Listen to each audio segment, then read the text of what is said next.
Mesdames, Messieurs, merci en même temps à vous, merci à ceux et celles qui à l'instant nous retrouvent sur ce plateau. Et bien là, c'est la deuxième partie de votre programme 10-12 le Zénith et qui nous ramène quand même dans d'autres sujets aussi intéressants les uns que les autres de toutes les façons. Et on est à même de se poser des réelles questions autour de ceux et celles qui sont véritablement tapis autour du chef de l'État aujourd'hui. Quand on sait que le grand soir s'annonce, les armes s'affûtent en même temps et on ne sait pas qui sont ceux qui rentrent dans une espèce de conservation du pouvoir. Des informations, bien évidemment, en notre possession laissent entendre quand même que des grands enjeux sont là. Et il y en a qui se rapprochent de plus en plus de la France aujourd'hui. Et au final, on se demande où est le peuple camerounais. Le peuple camerounais peut-il lui-même décider de son avenir? Le peuple camerounais peut-il lui-même dire on n'en veut plus, on veut procéder à une rupture? 40 ans après, où en serons-nous? On voit d'ailleurs des têtes qui commencent à sortir, des positionnements qui sont exprimés à la fois au nord, à l'extrême nord, à l'est, au sud, dans le Grand Ouest en même temps. Madame, Messieurs, dire, avec la crise sécessionniste dans les régions anglophones, qu'est-ce qui en sera? Comment le Cameroun se portera-t-il après Paul Biya? On regardera encore ces images de Houphouët-Boigny, ancien président ivoirien, les propos tenus. Qu'est-ce qu'il en est véritablement si Paul Biya lui-même ne choisit pas de préparer un dauphin? Il a été dauphin constitutionnel sur Ahidjo. Quel est le regard que l'on porte sur le juge de Mbouren-Bengan? J'en parle parce que il y a trop d'informations qui gravitent dans la République. Peut-être on a un peu au centre aussi. On les reçoit en permanence. On essaye justement de mieux les trier, mieux les sélectionner. Le Camerounais peut-il décider aujourd'hui de l'avenir, celui qu'il veut lui-même en tant que peuple Mbouren-Bengan? Pas encore. Pas encore. Nous sommes encore liés à la cellule africaine de l'Élysée qui décide de ce qui se passe chez nous. Le Camerounais ne peut-il pas se défaire de ça?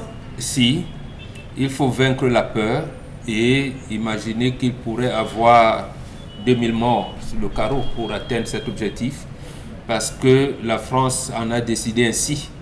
Mais on peut ne pas atteindre autant de morts si jamais Mbouren-Bengan est président de la République. Je vais rompre, je vais prendre ce risque-là de rompre comme on le fait au Mali, comme le président Touadéra le fait à côté de nous, avec la Russie. Et nous l'avons proposé à Kadhafi en 2001.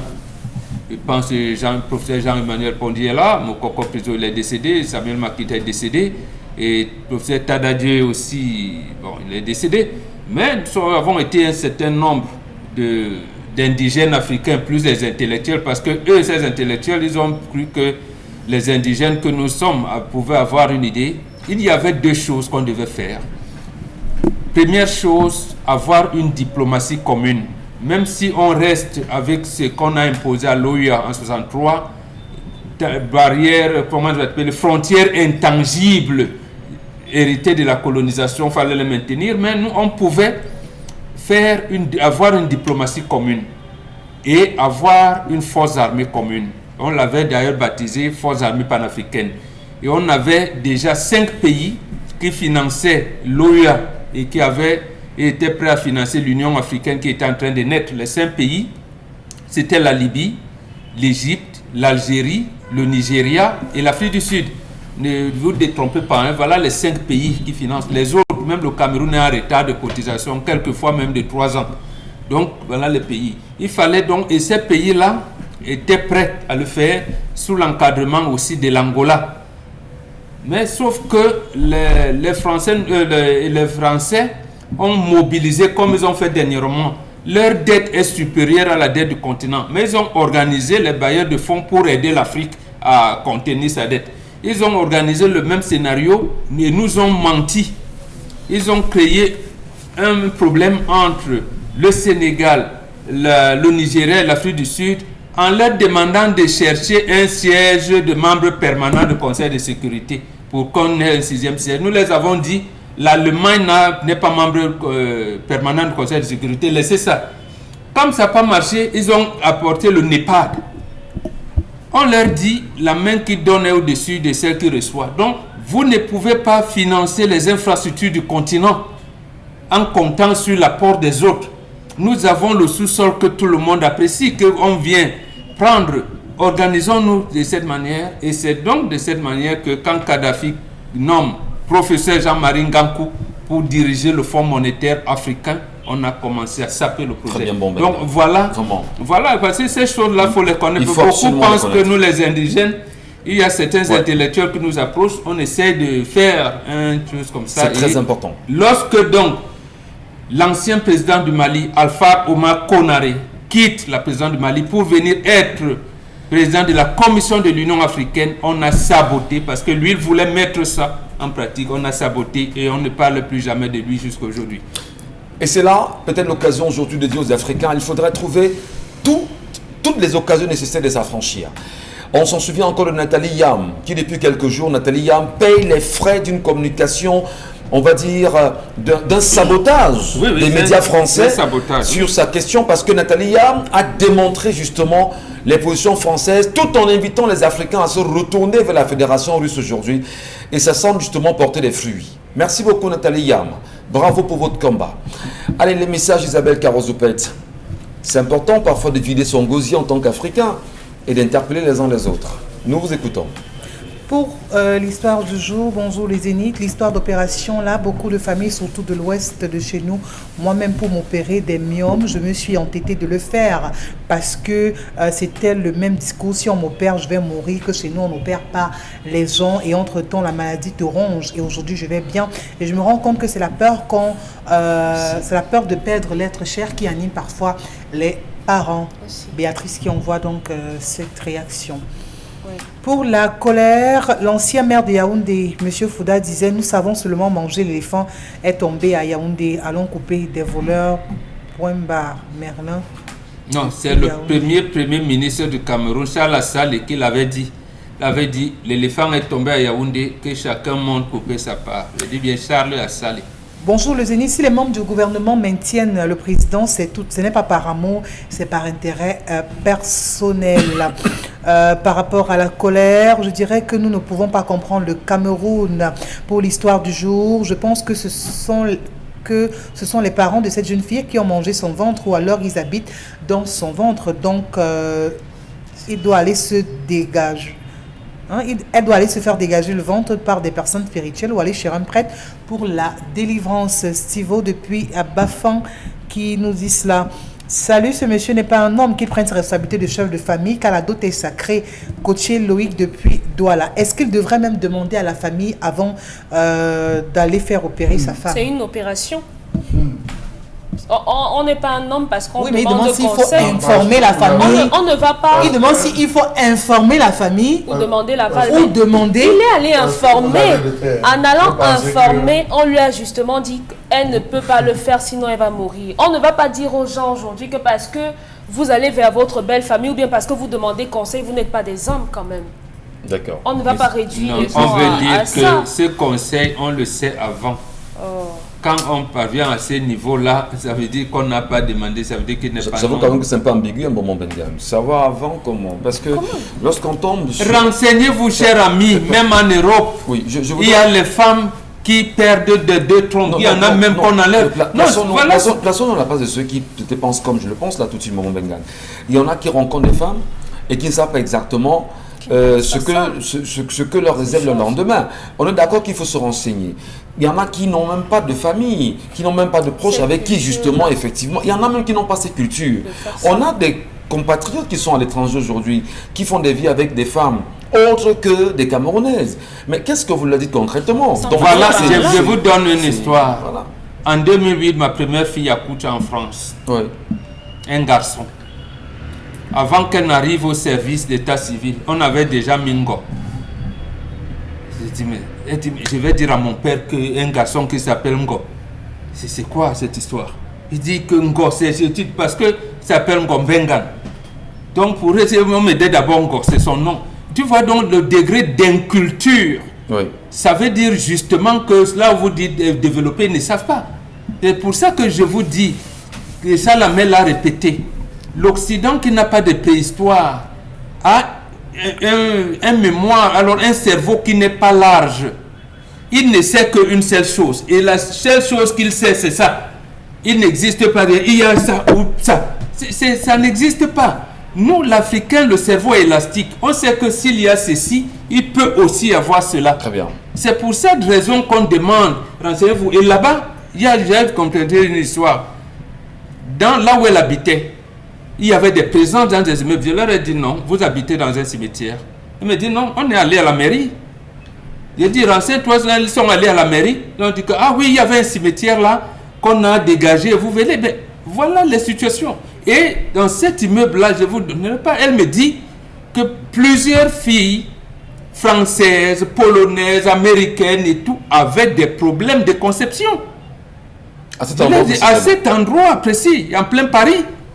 D'accord. Parce qu'ils avaient des présences. Quand on vous dit renseignez-vous de cela, et je l'ai dit ici, lisez rationalité d'un discours africain sur les phénomènes paranormaux. Père Hibga, c'était un agrégé en tout, c'était un père jésuite, c'était un savant. Si lui vous parle de ces choses-là, il n'est pas bantouisme comme moi. Prenons d'abord les messages Bombengan. Merci beaucoup pour ces références-là. Isabelle Carole, qu'est-ce qu'on se dit? Bonjour à vous sur le plateau. Mustapha depuis Melon pour l'histoire du jour. Si sa belle famille refuse l'opération, il faut que ce soit il divorce d'elle, soit s'il l'aime vraiment, il faut qu'il laisse un peu de temps à la belle famille de chercher dans la famille d'où vient le problème, accompagné d'une prière. Par rapport à la colère, c'est le gouvernement qui a volé ces milliards parce que le bois passe devant que ces différents ministères qui jouent à l'aveugle. Si en 5 ans, plus de 173 milliards, et puis combien de milliards ont été volés pendant toutes ces autres années? Et là, je vous renvoie justement la question, Charles Hamel. 173 milliards disparus, connus de tous en même temps. Qu'est-ce qu'on fait pour récupérer cet argent? Est-ce qu'il y a une possibilité aujourd'hui? Qu'on fasse rendre gorge tous ceux qui sont dans la chaîne. Notamment les ministères Tous les différents ministères, chacun émarge, les autorités administratives dans les zones concernées, ils émargent, les responsables des brigades, ils émargent. Tous les gens, M. Michel Ngachou, dans la chaîne, émargent à hauteur. Et il y a des gens qui sont privilégiés. Je vous donne avec des chiffres, Dominique Audrey a commencé. Alors, je vais prendre le cas de la Chine, qui a déclaré 338 millions de dollars US.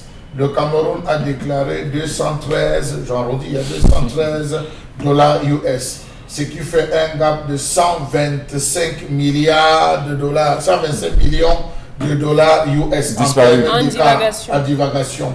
Le Vietnam a déclaré 108 millions de dollars US. Le Cameroun a déclaré 108 millions de dollars US d'importation de bois en provenance du Cameroun. Le Cameroun, lui, il a déclaré 63 millions de dollars US d'exportation de bois, ce qui fait un différentiel de 46 millions de dollars US. Vous allez vous rendre compte que les écarts sont énormes et lorsque vous calculez, vous vous demandez cet argent est parti où?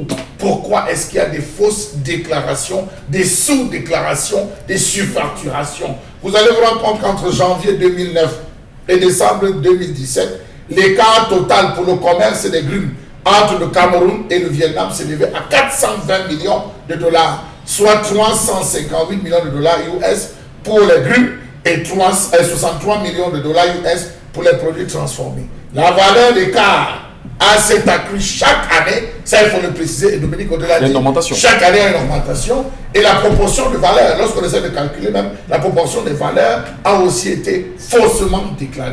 Mais nous vivons dans un pays de faux. L'Italie a déclaré 193 millions de dollars US d'importation de bois.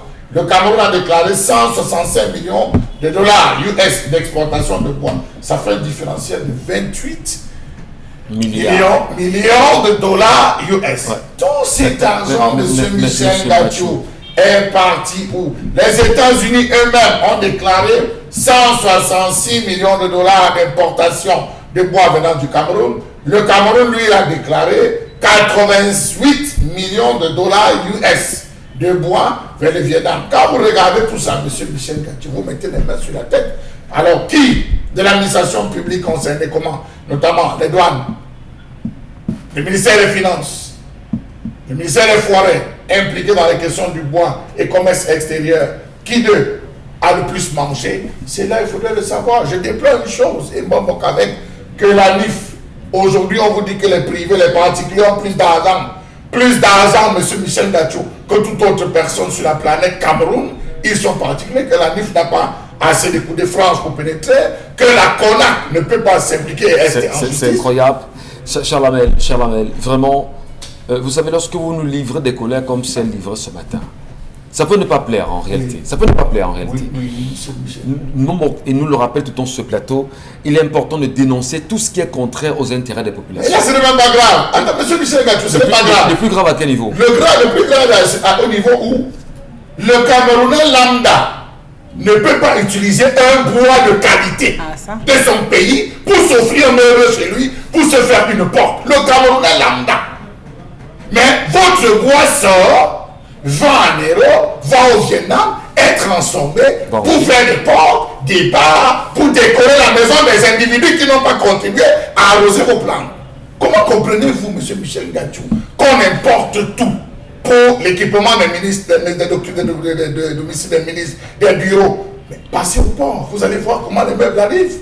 Les conteneurs arrivent. On dit ça, c'est l'équipement du domicile de X. C'est l'équipement, c'est des chaises, c'est des fauteuils, c'est venu se faire avec telle essence de bois. Mais vous, M. Michel Gacho, vous ne pouvez pas avoir ce bois chez vous parce qu'il y a la mention interdite.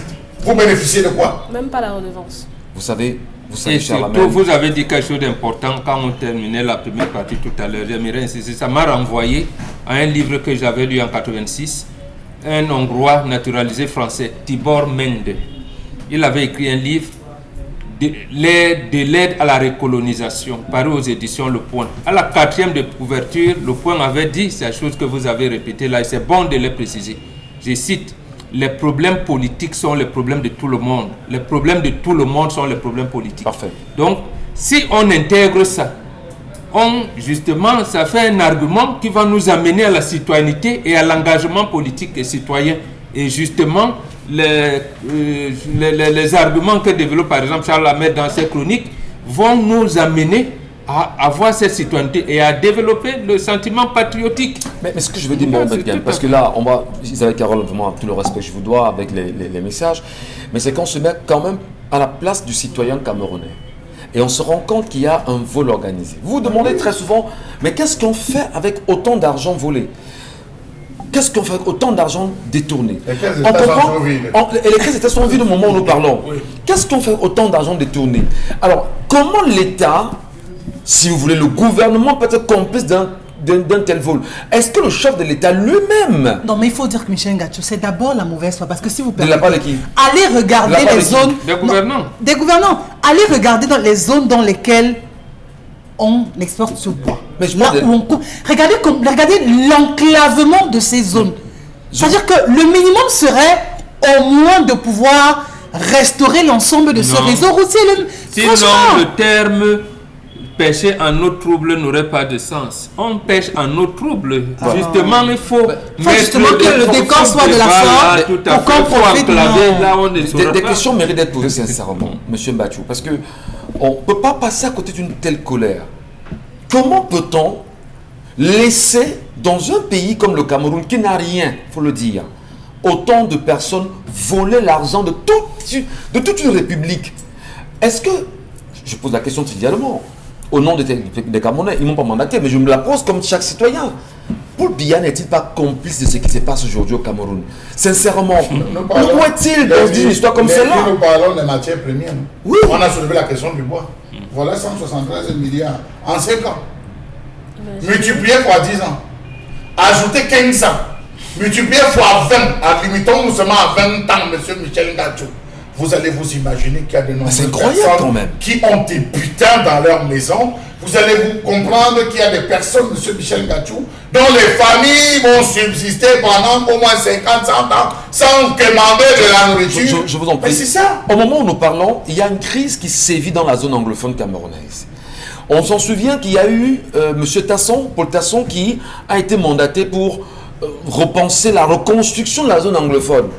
On a besoin de 90,2 milliards de francs CFA pour reconstruire la zone anglophone. Voilà 173 milliards de francs CFA qui se trouvent dans l'air.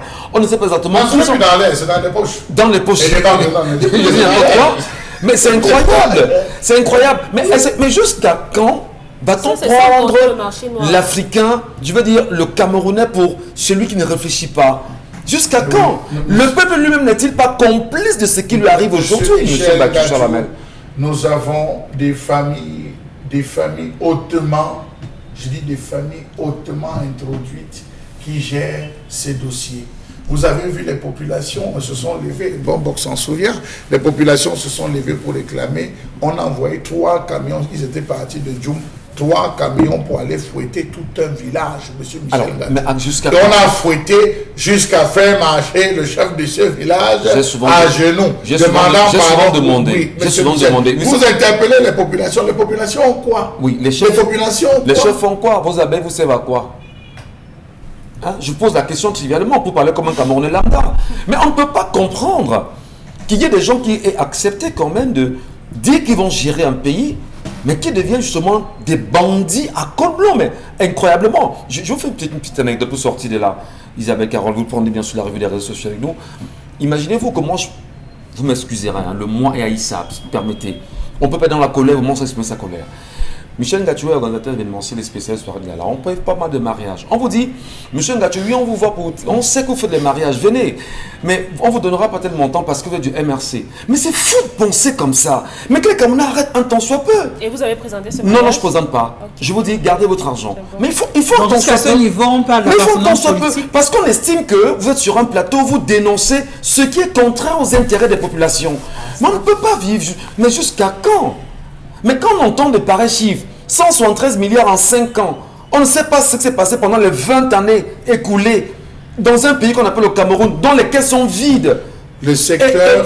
mais vous vous demandez, vous vivez où? Le secteur du bois, M. Michel Ngachou, seul le secteur du bois pouvait permettre aux Camerounais de vivre mais c'est incroyable. Décemment.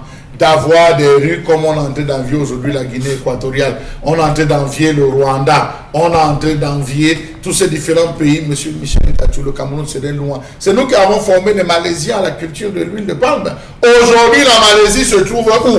C'est les architectes malaisiens qui viennent désormais construire, faire des plans de Cameroun. Oui, mais prenons ces exemples. Donc nous avons voulu volontairement, sans aucune vision, sans aucune appréhension, rester derrière, se contenter de prendre l'argent en disant allez-y.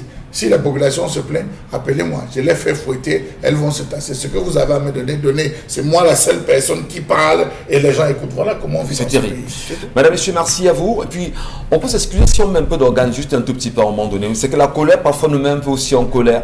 Et on se pose des questions fondamentalement, même s'il y a une neutralité qui devrait exister, au-delà des questions posées. On est tous des Africains, on est tous des Camerounais, on est des citoyens.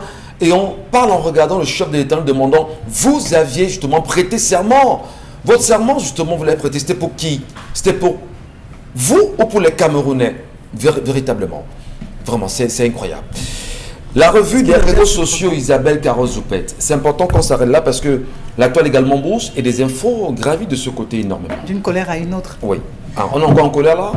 Oui, alors, on est encore en colère et on n'est plus qu'en colère. Il faut noter donc à l'ouest Cameroun, on a pu avoir donc des images parce qu'il faut dire que là-bas, c'était pas un calme plat ou encore c'était pas une ambiance ordinaire parce que les populations de ce côté ont choisi de ne plus se taire, de rompre avec le silence et dites-vous bien pourquoi, parce que c'est la question que vous posez. Alors, de ce côté-là, plus de 20 populaires, ils ont arrêté un bandit et se dire ok d'accord, on se rend donc on le rend donc entre les mains des forces de maintien de l'ordre, chose qui a été faite.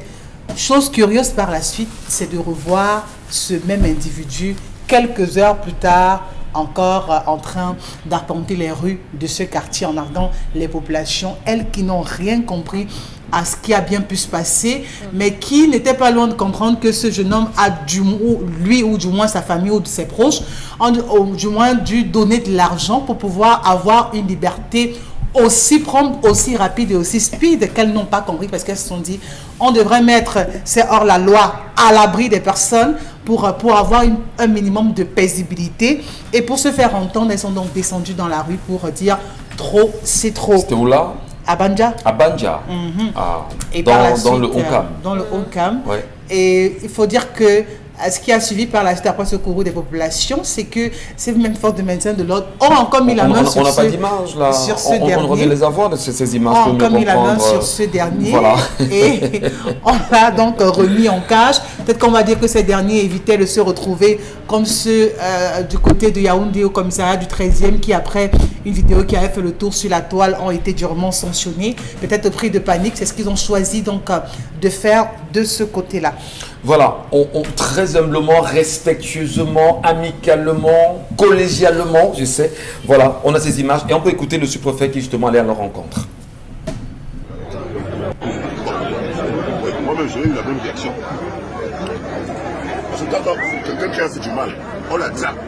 Il faut qu'il réponde de ses actes. Quand justement les armes là, on se moque de lui. Nous sommes solidaires de ce qui est arrivé. C'est un jeune fonctionnaire, un jeune magistrat, qui a fait l'erreur d'appréciation. Bon, il a fait l'erreur. Bon, maintenant, dans le bandit est dehors. On va donc faire comment pour l'arrêter. Bon. Mais le jour où on mettra la main sur lui, il va payer.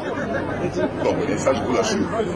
Le jour où on met la main sur lui, il va payer les actes qu'il a commis. Donc je suis venu vers vous, tous mes frères, mes enfants. Vraiment nous regrettons ce qui s'est passé. C'est une erreur d'un jeune fonctionnaire. Tout le monde fait des erreurs. Nous avons tous les enfants à l'école, font des erreurs d'appréciation, c'est des erreurs d'appréciation d'un jeune fonctionnaire de justice. Donc je viens comme ça vous dire, vraiment, chers enfants, chers petits frères. Voilà.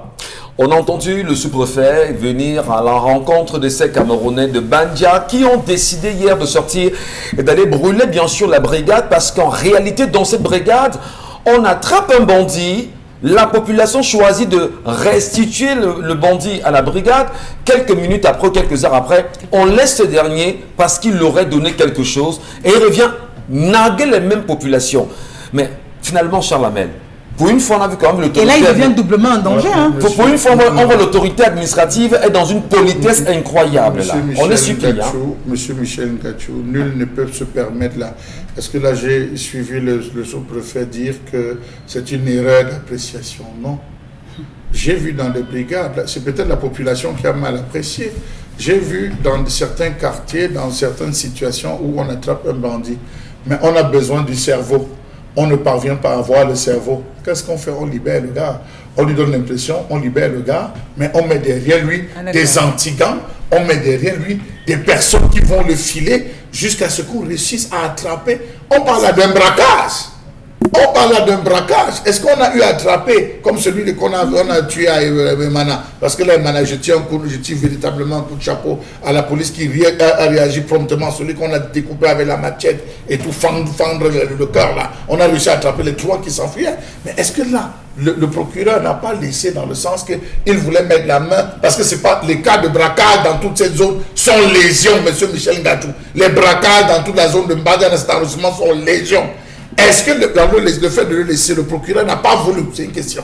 Est-ce que le procureur n'a pas demandé, filons-le, histoire de rassembler, d'attraper toute la bande en le gardant? Les mêmes cas, les mêmes personnes peuvent se retrouver à être dehors. Je n'interviens pas, mais j'estime que peut-être là, nous aussi, on a fait une erreur d'appréciation. Mais lorsque le même bandit vient narguer les populations, vous croyez que la réaction de la population n'est pas compréhensible? C'est le travail. Bon, on parle de l'unicité, de l'universalité de la défense. L'universalité de la défense. On peut l'avoir laissé dans le souci d'attraper le réseau. Est-ce que vous savez que c'est ce qui avait été fait pour les coupeurs de route? Oui. Permettez-moi, laissez-moi continuer. Vous pensez qu'on peut retourner? Je dis les coupeurs de route. C'est ce qui avait été fait pour tuer. On s'était rendu compte qu'il y avait des chefs qui étaient dans le coup. Mais on s'est rendu compte, oui, dans cette zone, on a attrapé plein de chefs. Parce que les chefs vivaient. Charles Hamel, vous m'excuserez de vous couper un tout petit peu. On ne peut pas quand même comprendre qu'il y ait erreur d'appréciation. C'est incroyable. Comment il peut avoir... Non, même ce que vous dites peut être pas avoir son sens. Bon, Bengan, erreur d'appréciation, quand on sait qu'il y a flagrant délit, et on parle d'erreur d'appréciation d'un procureur. Il vous a remarqué quand il sort de là, le bilan peut être très lourd. Il peut se diriger vers les familles qui l'ont emmené dans cette brigade. On ne dit pas non, c'est possible que cela soit. On a d'ailleurs vu ici au quartier Makeya, je pense que c'est que Diarra avait fait le truc. Et quand les bandits disaient aux populations, on va revenir, et ils sont revenus 2 semaines après, c'est vrai. Mais pour le cas précis, il s'agit de remonter le réseau. Est-ce que mis en exploitation, il pourrait s'agir, parce que je suis là, je ne mets pas en doute les propos de monsieur le sous-préfet. Voilà. Il est venu négocier. Parce que ces choses-là, c'est les enquêtes. Tout comme vous disiez dernièrement avec la députée Nouran. Lorsque vous trouvez les policiers avec les Kalachnikov, méfiez-vous.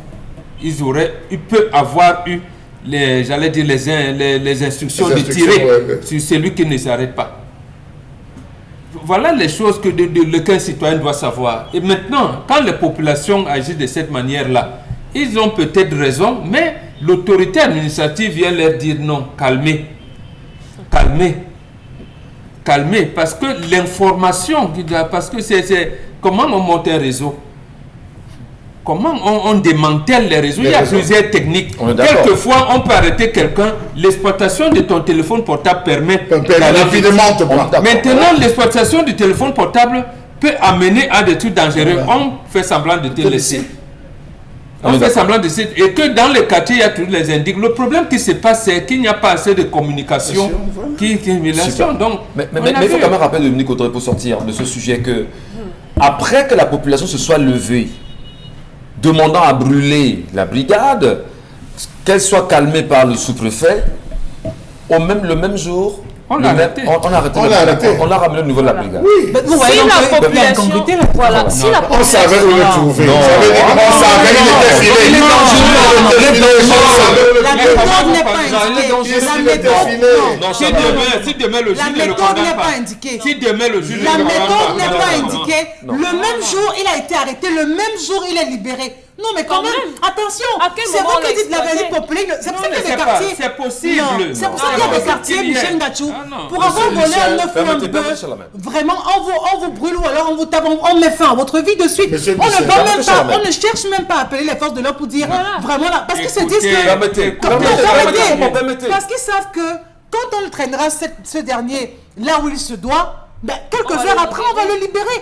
Et ce sont les populations qui sont les premières personnes exposées. Ça, il faut le dire. On ne peut pas arrêter quelqu'un le matin et le soir.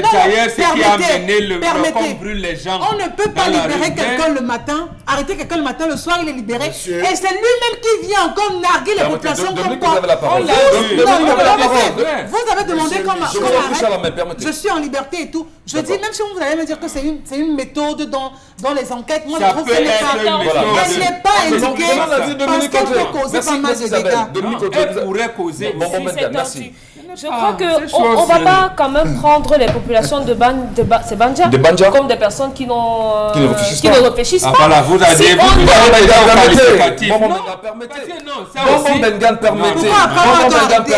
permettez, je vous en prie. On a insulté la population. Non, qui a insulté?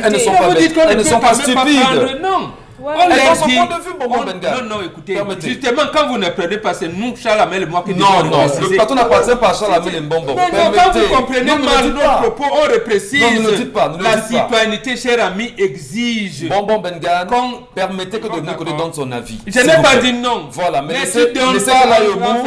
Ces gars, on va la recadrer. Allons-y rapidement, Dominique Audrey, gagnons en temps. La population de Banja n'est pas folle. Si vous voyez des gens arriver à une extrémité où on menace de brûler un commissariat ou bien une gendarmerie, ça veut dire qu'il y a un problème. Ce sont ces personnes qui sont en contact de l'individu. Elles sont à même de savoir le nombre de fois qu'il a commis des casses dans le quartier. Le nombre de fois où on l'a battu au quartier, mais on ne l'a pas tué parce qu'on s'est dit non, c'est l'enfant d'une maman dans le quartier. Donc si on trouve une population qui se dit on va faire preuve d'un peu de civilité et on ne va pas brûler cet individu, on va respecter l'interdit qui dit que la vindicte populaire ne doit pas être appliquée aux Camerounais, on va le remettre aux forces de l'ordre et que vous le renvoyez comme ça dans la sécurité, dans la nature, mais elles vont décider. La prochaine fois qu'on va attraper le monsieur, il y a des chances qu'on en découse, que ce soit lui ou pas. Voilà. On a dit oui, on est d'accord. La stratégie, c'est tiré par les cheveux. C'est pas tiré par les cheveux, madame. Vous n'avez pas encore fait les enquêtes. Vous êtes éliminé. J'en ai fait. Personne ici n'est dans la police. Si. Donc chacun donne Vous son ne connaissez avis. pas, vous ne connaissez pas le background des gens. Vous ne connaissez pas les backgrounds des gens. Chalamel, allons-y rapidement. On va sortir Chalamel 30 Vous secondes. avez vu les gens se perdre. C'est donner des arguments à ces gens pour les Vous libérer. avez vu les gens se morfondre sur la toile lorsqu'on a eu à interpeller la copine la copine de Nopiti et ses enfants, vous avez vu sur la toile, de quoi? c'est des méthodes. La police, ils ont des méthodes. Parfois, vous pouvez m'attraper quelqu'un, vous partez le jeter à la cellule en disant c'est un volet. Vrai, il a volé. Mais le commissaire ou l'enquêteur dit qui porte plainte? Vous n'avez personne. Qui porte plainte? On prend le gars, on le jette en cellule, on le défait en disant que voilà, il a volé, voilà. Où est le plaignant? En l'absence du plaignant, c'est seul le juge qui fait l'appréciation. On le libère. Ça, c'est un cas. Est-ce que dans le cas, permettez-moi, On me donne donc les titres. nous sommes en train Les gens vont être est-ce citoyens. que dans le cas, parce que ça c'est la pédagogie, est-ce que dans le cas présent, il y a eu tous ces différents éléments? Peut-être pas, peut-être oui. Quand on a tué Essono, le plus grand bandit que le Cameroun ait connu, Essono, est-ce que vous savez comment on a traqué Essono? Pendant, il signait tout, Essono était là. Pendant combien d'années, de mois on a traqué pour mettre la main sur Essono? C'est des choses qui arrivent, on laisse, on le file. Vous avez vu qu'on a attrapé On a même facilité. c'est qu'on appelait les filles de joie dans le réseau. Oui. Bon, d'accord. On a filé les filles de joie dans le réseau. On ne dit pas que les arguments sont fausses. La population de Banja est en danger. C'est tout ce qu'il faut retenir. Toutes les populations, nous sommes dans la sécurité. On Vous êtes en danger. Redoubler de vigilance. Organisez des comités de vigilance pour gérer votre que ce soit dans les axes de que ce soit Photo Mbanja et tout. Il y a des plans. Merci, je vous en prie. Merci beaucoup. Merci beaucoup. Et bien là, réconcilier l'État et la nation, cher ami. Merci beaucoup. Merci infiniment. Et bien là, le sujet est connu et le repris de justice a été une nouvelle fois appréhendé et il est entre les mains toujours de cette justice-là. En attendant, les populations de Banja sont calmes aujourd'hui. On espère que la sérénité sera de retour là-bas. Restez. Autre sujet, Isabelle Carole Zepet, je vous en prie. Autre sujet, on va parler donc de ce petit tour qui a été fait dans une brigade avec ce centre de torture. On comprend bel et bien, malgré la vidéo qui avait circulé sur les réseaux sociaux dans laquelle on pouvait apercevoir donc ce jeune homme qui était donc maltraité, ou encore où on avait utilisé des machettes et autres choses pour pouvoir lui taper dessus. Ces derniers avaient été sanctionnés, mais on se rend bel et bien compte à travers cette vidéo qui circule sur la toile que dans une brigade ici même à Douala, qu'on ne va pas citer, de tels actes continuent de se poursuivre. D'aucuns parlent de ce que ce sont des méthodes assez appropriées, bien indiquées, pour permettre aux uns et aux autres de pouvoir avouer... obtenir des aveux. Oui, obtenir des aveux de cela, mais ou encore une activité ou alors un exercice que pas mal de personnes aussi crient à une injustice, parce que c'est pas de tel ou encore de cette façon que ces derniers devraient, ou de tels châtiments qu'ils devraient pouvoir subir. On peut écouter ou alors à travers... On regarde ce vidéogramme. Regarder. On va regarder justement ce vidéogramme avec la complicité, bien évidemment, de la régie.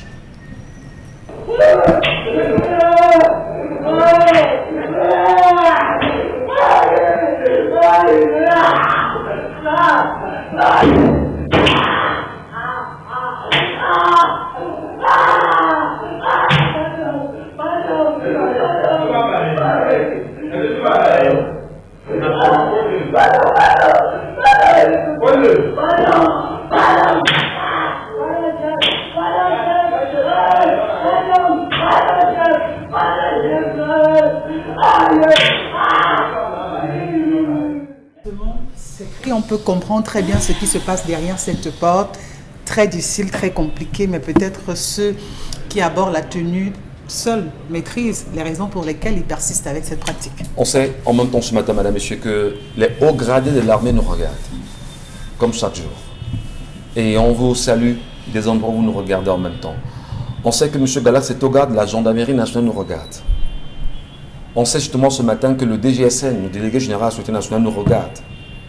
On sait que la présidente de la République nous regarde. On sait que les ministères, tout le ministère de la Défense nous regarde. On sait que le Conseil national de communication nous regarde. On sait justement que les Camerounais sont tenus devant leur petit écran. Est-ce que vous entendez ces cris? Ce niveau de violence, ce totalitarisme dont on dit existentiel au Cameroun. Comment est-ce qu'on traite des individus dans les commissariats? Lorsqu'on parlait de Olivier Bibounissa ici il y a quelque temps, allez voir ce à quoi il est réduit aujourd'hui. Lorsqu'on parlait de ces 124 Camerounais qui sont encore dans les prisons aujourd'hui au Cameroun, dans ces prisons, parce qu'ils ont choisi de marcher le 22 septembre avec de l'arbre à pain en main, allez voir ce à quoi ils sont réduits. Là, c'est au Cameroun, ce n'est pas hors du Cameroun. Et on dira plus tard que Kinos dit que c'est qui ne marche pas. Il y a quand même une loi au Cameroun, Charles Lamel. il y a quand même des dispositions dans le code de procédure pénale qui l'interdit, mais qui les interdisent. On parle de la disposition 122, M. Mbachou. C'est ça le Cameroun. 1 et 2, le service corporel, il faut éviter. Il est recommandé d'éviter cela. Il existe des moyens pour obtenir des aveux. Ce n'est pas forcément cela. Passer par l'utilisation, à écouter les cris. Vous savez, vous êtes en train de vous rendre. En fait, on peut imaginer que c'est une machette qu'on a, la 202, qu'on est en train de frapper sur une plante des pieds. Au vu des cris, ça peut ne pas être les fesses. Ça, c'est la plante des pieds, le cou. Donc, dit qu'il est véritablement molesté. Est-ce que le fait d'avoir présenté ces images, M. Michel Ngachou, les images de ces policiers torturants, fait désormais en sorte qu'on trouve un local, on adopte un local porte fermée désormais en privé pour pouvoir éviter les caméras et que cela se rejoigne. Ça prouve que véritablement, que ce soit le secrétaire d'État à la Défense, que ce soit le délégué général à la Sûreté nationale, aucune mesure n'a été véritablement prise pour pouvoir résoudre ce problème. On n'a vu aucune note, aucun arrêté, rien n'a été fait pour dire à partir d'aujourd'hui il faut limiter. Donc ça suppose que ceux qu'on a attrapés n'ont été punis que parce qu'il fallait sauver la face de la police. Ils n'ont été sauvés que parce qu'ils ont été punis que parce qu'il fallait sauver la face. Véritablement, les procédures, les mêmes procédures continuent. Est-ce que là, à ce niveau, lorsqu'on filme, c'est d'autres détenus qui ont filmé? Je ne pense pas. Je pense qu'au sein même de cette brigade, si c'est une brigade dont il s'agit en commissariat, c'est une brigade, c'est à droit et c'est connu de tous les voilà, façons. C'est une on brigade. parle encore du cas de Moulium, qui est décédé récemment, on peut bien comprendre. D'accord. Alors, si c'est la même brigade, ça suppose qu'il y a parmi eux des agents dans la même brigade qui ne sont pas d'accord avec ce système et qui se permettent de le faire pour dire, voilà encore des gens qui le font. Donc, Avi a dit que même au sein de votre brigade, sachez que vous, tensionnaires dans les brigades, vous êtes en insécurité parce que vos collègues ne cautionnent pas cela. Il faut le dire, vos collègues ne cautionnent pas ça. Et à tout moment, ils ne peuvent le... Voilà, ça peut dégénérer. Voilà. Bon, mon Bengan, on parle ici quand même des associations des droits humains au Cameroun qui semblent faire un travail excellent en dénonçant en permanence ces pratiques qui sont récurrentes dans les brigades, dans les commissariats. La torture au Cameroun. Voilà une preuve en même temps. Est-ce que le régime en place pourra nier qu'il a investi dans la torture, dans l'oppression, dans la barbarie? Pour qu'on se comprenne bien, on est obligé de revenir dans la théorie africaine, la théorie de la complexité. Vous allez rencontrer certains éléments de force de maintien de l'ordre, policiers, gendarmes, et même certains de nos compatriotes qui ont été agressés, vous dire, vous demandez qu'on ne les torture pas parce que vous n'avez jamais été agressé. Vous avez un type d'agresseurs et de trucs qui, quand on les arrête, ils avouent. D'autres, ils n'avouent pas. Moi, j'ai enterré mon fils samedi. On l'a torturé à mort à Pouma. Je ne fais pas. Fallait-il que je vienne brûler la brigade de gendarmerie? J'ai dit non. Il y a cette notion de complexité recommande quoi? En plus donc de ce que vous dites et que nous soutenons, les dénonciations, il faudrait qu'au sein des mêmes corps, il y ait d'autres éléments qui enquêtent sur les autres. C'est-à-dire la police des polices, et je ne sais pas comment la gendarmerie va l'appeler. Donc on enquête généralement, et puisqu'ils sont des officiers de police judiciaire, les magistrats viennent régulièrement dans ces brigades de gendarmerie là et dans ces commissariats de police remonter, puisque en dernier ressort, c'est eux qui décident. C'est pour ça que nous parlons tout à l'heure de réconciliation de l'État et de la nation. C'est-à-dire, les gens, on va le faire comment? On va toujours les ramener là. C'est nous qui dénonçons les tortures avec raison, mais on va toujours les ramener. Et quand on commence, comment on va arriver donc? On parviendra finalement peut-être à faire respecter même l'orientation, les dénominations de nos communes, de nos prisons. Vous savez ce qu'on appelle prison de production? Bien sûr. Voilà. Bien sûr. Et il y a donc des prisons de production. C'est-à-dire qu'on arrête quelqu'un. À l'intérieur de la prison, il y a un suivi. On ne vous jette pas comme ça. Et que deuxième chose plus importante, il faut que vous qu'on porte plainte.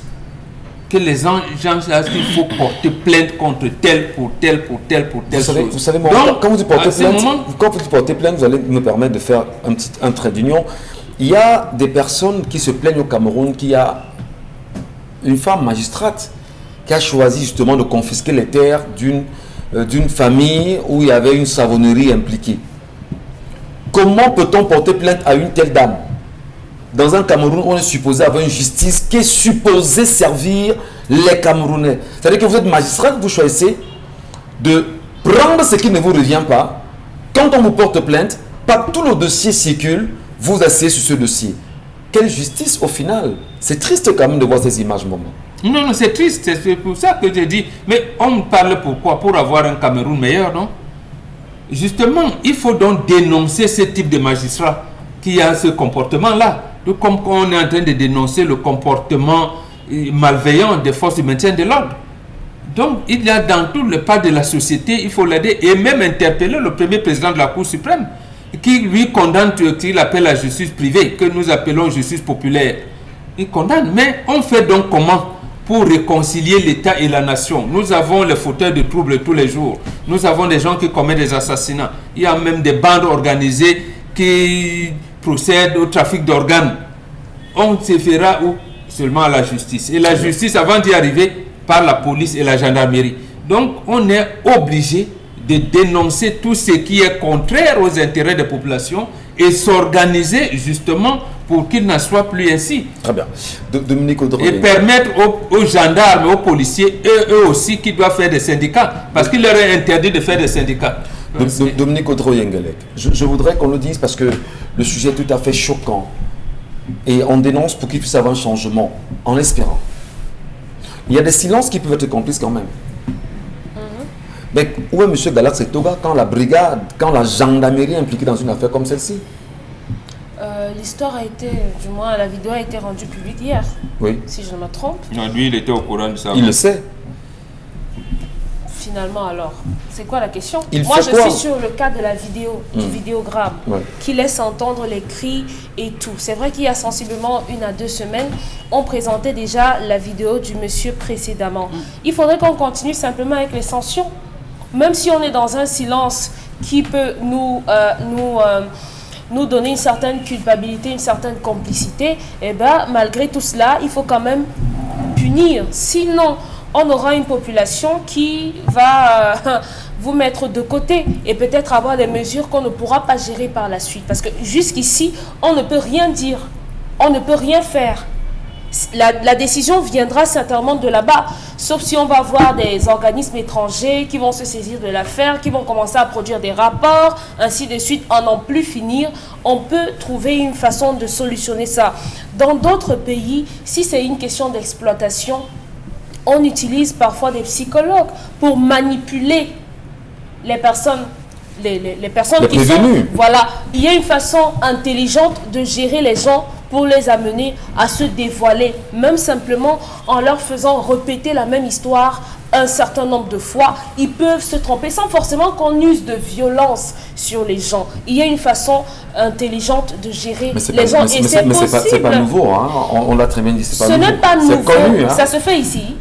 Moi, je parle de comment ça se passe dans d'autres pays, du moins, on n'a pas voyagé, mais par rapport, c'est pas nouveau. La fessée, la chicotte n'est pas nouvelle. Ça, c'est de notoriété publique. Maintenant, on peut faire abstraction de ces méthodes-là et user d'autres méthodes. Si c'est une question d'exploitation, pour que la personne avoue, on peut utiliser autre chose que la chicotte, que la machette. Et maintenant, dire aux gens qui payent dans les brigades pour qu'on fouette les gens pour eux là. Vraiment, il faut arrêter ça.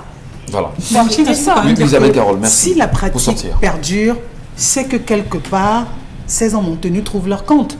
Sinon, ils auraient eu recours à d'autres méthodes. Parce que c'est une vieille pratique. C'est connu de tous que dans les commissariats brigades, c'est comme ça généralement qu'ils ont tendance à se comporter, à vous taper par-ci et par-là. Des choses qu'on réprime, on condamne. Mais on se dit tout de même que s'ils sont toujours adeptes à ce genre de pratique, peut-être qu'ils ont eu à faire recours à d'autres méthodes. Mais celle-là semble être peut-être la plus appropriée. Et peut-être c'est même fait à dessein. Elle n'est pas appropriée. La loi l'interdit carrément. On est d'accord. Mais je dis, pour eux, peut-être en fonction de ce qu'ils recherchent, peut-être qu'ils ont déjà eu à essayer d'autres méthodes. Alors, mais c'est la preuve, pas de fruits. Ça veut dire que pour eux, c'est une méthode qui semble marcher ou qui marche. Il y a une loi au Cameroun qui l'interdit. Alors, si vous vous rendez compte, comme la maman de Moulium, dont le fils est mort dans une brigade aujourd'hui, que c'est des sévices corporels qui auraient conduit justement à son décès, vous portez plainte, votre plainte ne va jamais prospérer. Jamais. Et c'est ça le Cameroun. Et on dirait qu'on a une justice. C'est ça le problème fondamental quand même. Merci Isabelle. C'est fait à dessein. Hein. Quoi ça? La vulgarisation, non, la vulgarisation de ce genre de vidéo. Peut-être c'est fait à dessein. Peut-être c'est un message qu'on fait passer aux uns et aux autres. En tout cas, on va vous dire pourquoi. infiniment merci, madame, monsieur, pour votre fidélité chaque matin à ce programme. Et on serait sorti, cher Lamel, sans se poser, sans redire aux Camerounais qu'il y a un sérieux problème de passeport au Cameroun. Avant qu'on ne rentre dans la nouvelle dimension mise en place depuis le mois de juin dernier, où on devrait débourser un peu plus de 100 000 francs, c'est 100 combien là? 110. C'est 110 000. 110 000, je ne sais pas, 110 000, où il fallait débourser de l'argent. Il y a des Camerounais qui, au préalable, avaient déjà engagé la procédure d'obtention des passeports. Et on est encore ce matin en demandant si le DGSN comprend le cri de ces Camerounais, qu'on leur restitue leur passeport, parce qu'ils sont en train de s'organiser depuis des jours pour justement trouver le moyen de se faire entendre. Même les gens qui ont le même problème avec la CNI, ils ont dû recommencer à zéro. Ils sont pleins qui ont loupé des boulots, ils sont pleins qui ne parviennent pas à voyager, ils sont pleins qui ne parviennent pas à avoir vraiment ce qu'ils méritaient au départ. Que la question du passeport, comme la CNI, puisse se résoudre. Vivement, madame, messieurs. Merci à vous, merci à tous. On se retrouve demain, ce sera 10h. N'oubliez pas, si vous ne faites pas la politique va vous faire. Et au pire des cas, elle va vous broyer. À demain.